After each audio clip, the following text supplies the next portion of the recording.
This is Shilpa Agrawal. Welcome to let's learn with grow. अगर hopefully आप मस्त होंगे, अपनी पढ़ाई में व्यस्त होंगे। तो आज जो हम डिस्कस करेंगे वो है मौर्य वंश का अंतिम राजा। राजा तो एक और आएगा, लेकिन है वो जो इम्पोर्टेंट है वो यहीं तक है, महान अशोक महान। जैसे सिकंदर को महान सिकंदर बोलते हैं, वैसे ही अशोक को अशोक महान बोलते हैं। पहले सिकंदर के पहले महान आता था, लेकिन अशोक के बाद में महान लगता है, ये उपाधि है अशोक महान। तो आइए आज की क्लास स्टार्ट करते हैं अशोक महान से। तो सबसे पहले देखो, सम्राट अशोक महान जब चंद्रगुप्त को देखा था, मौर्य वंश की स्थापना कर दी उसने 323 ईस्वी में। तो उसके बाद उसका बेटा आता है बिंदुसार, उसने कुछ किया नहीं। तो जो बिंदुसार की पहचान है वो एक पुत्र के रूप में, यानी कि चंद्रगुप्त के पुत्र के रूप में और अशोक महान के पिता के रूप में होती है। तो फिर है अब जो बिंदुसार का पुत्र आएगा और चंद्रगुप्त का ये पोता है। तो सम्राट अशोक महान के बारे में देखते हैं आज। 269 से लेकर 232 ईसा पूर्व का जो काल रहा वो था हमारा सम्राट अशोक महान का काल। अशोक एकमात्र शासक था जिसने एक युद्ध जीतने के बाद अपनी जो साम्राज्य विस्तार की नीति है वो त्याग दी। तो एक युद्ध हुआ था, कलिंग का युद्ध, आप सभी ने सुना होगा। कलिंग का युद्ध जो वर्तमान का ओडिशा तटीय क्षेत्र है, पहले उसको कलिंग के नाम से जानते थे, तो ये बात ध्यान में रखना। कलिंग का युद्ध ये हुआ 261 ईसा पूर्व। अशोक वर्सेज अनंत पद्मनाभन, अशोक वर्सेज अनंत पद्मनाभन 261 ईसा पूर्व। ये जो वर्तमान का जो ओडिशा है उसको पहले किस नाम से जानते थे? कलिंग का क्षेत्र। तो कलिंग का राजा कौन था भाई? अनंत पद्मनाभ। और इसके और जो अशोक है उसके दोनों के बीच में हुआ था 261 ईसा पूर्व। तो इसमें इस जो युद्ध है इसमें इतनी भयंकर है वो जन धन हानि हुई थी कि अशोक ने है वो, अशोक का मन है वो पलट गया कि आज के बाद है वो अब युद्ध की नीति है वो इसने त्याग दी थी। वह पहला शासक था जिसने अपनी प्रजा से सीधे संवाद करने की है वो परंपरा शुरू की थी। ये पहला शासक था जिसने सीधे अपनी जो जनता है उससे संपर्क करने की है वो परंपरा शुरू की। कलिंग युद्ध में अब देखो, जो ये कलिंग युद्ध है इसमें इतनी भयंकर हानि हुई। कलिंग युद्ध में 1 लाख लोग मारे गए तथा बड़ी संख्या में लोग है वो बंदी बना लिए गए। जीता तो इसमें अशोक महान ही था, अशोक महान है वो जीत गया था। जैसे वो आपने गिरी सुमेल वाला युद्ध सुना होगा जो 1543 में हुआ था, शेरशाह सूरी और मालदेव के बीच में, राव मालदेव के बीच में। तो उसने कहा था ना कि एक मुट्ठी भर बाजरी की खातिर मैं हिंदुस्तान की बादशाह को देता। वैसे ही कुछ सिचुएशन इसमें थी अशोक महान की, क्योंकि इस युद्ध में है वो भयंकर जन धन हानि हुई थी और युद्ध है वो जीत गया था, लेकिन बाद में जो युद्ध की नीति है वो उसने त्याग कर दी अपनी जनता के लिए। तो युद्ध कौन जीता? इसमें अशोक महान ही जीता था युद्ध, ये बात ध्यान में रखना। इस युग अब ऐसे प्रश्न आता है कि कौन सी युद्ध के बाद में है वो अशोक ने है वो युद्ध नीति का त्याग या परित्याग कर दिया? तो वो है कलिंग का युद्ध 261 ईसा पूर्व।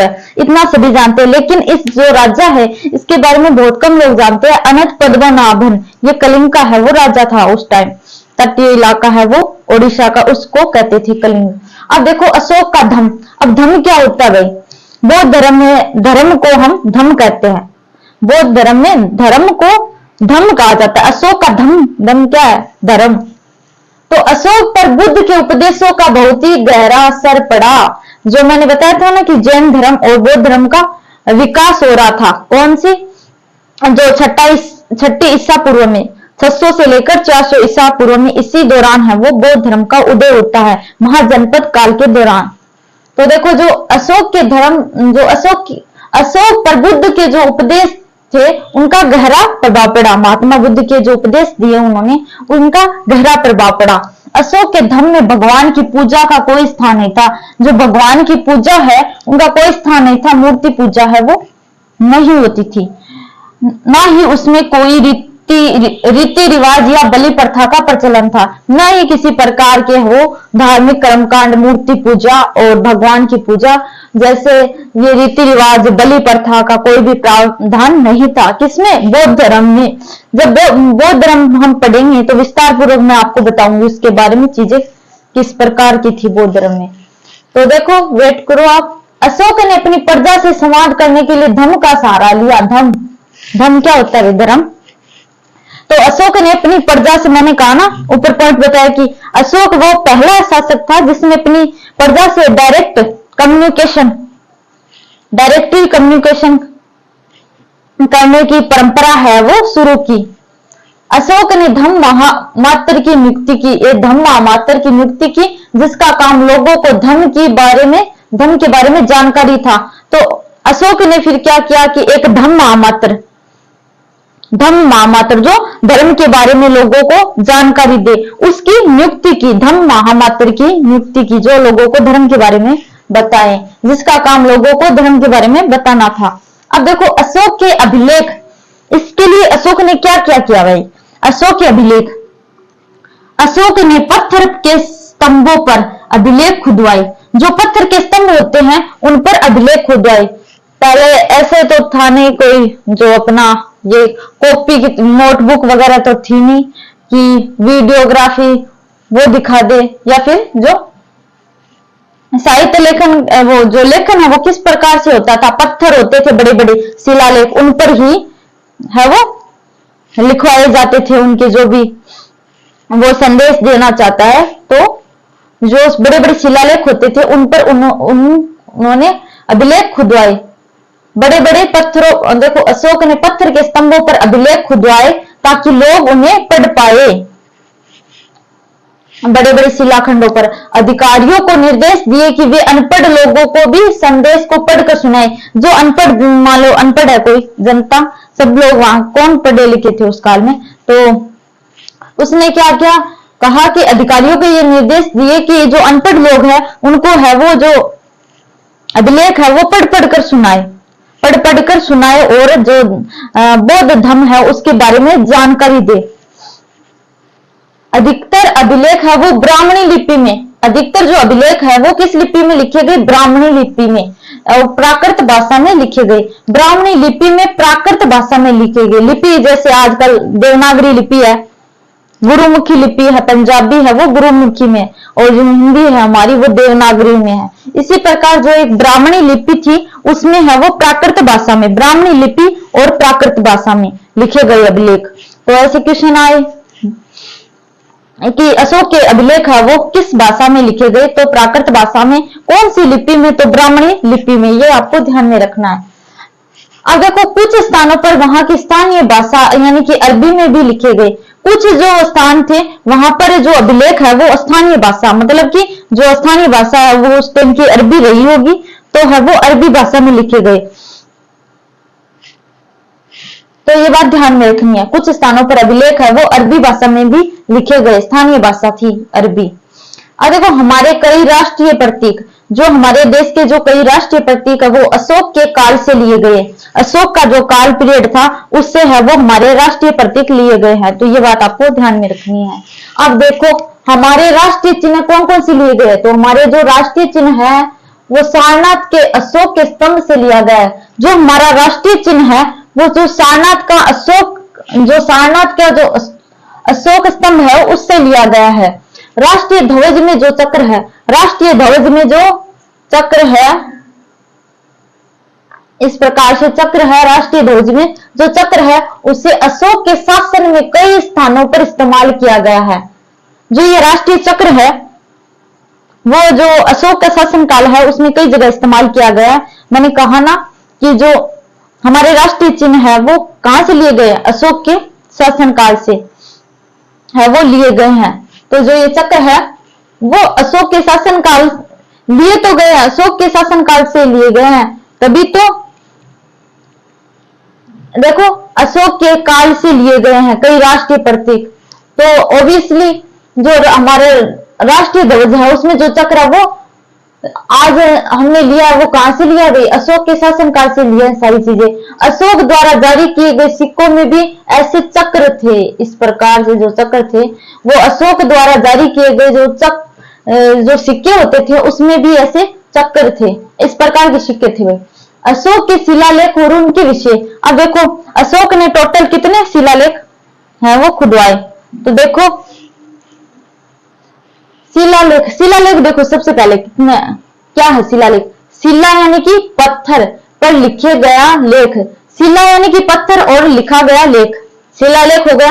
शिला यानी पत्थर और लेख मतलब लिखना, लिखे गए लेख। शिलालेखों की कुल संख्या है वो 14 है। अब शिलालेखों की संख्या कितनी है भाई? 14। अशोक के 8 वृहद अभिलेखों पर क्रमानुसार लिखे हुए मिले हैं। जो अशोक के जो 8 है वो बड़े वृहद मतलब बड़े अभिलेख है वो क्रम के अनुसार है वो मिलते हैं।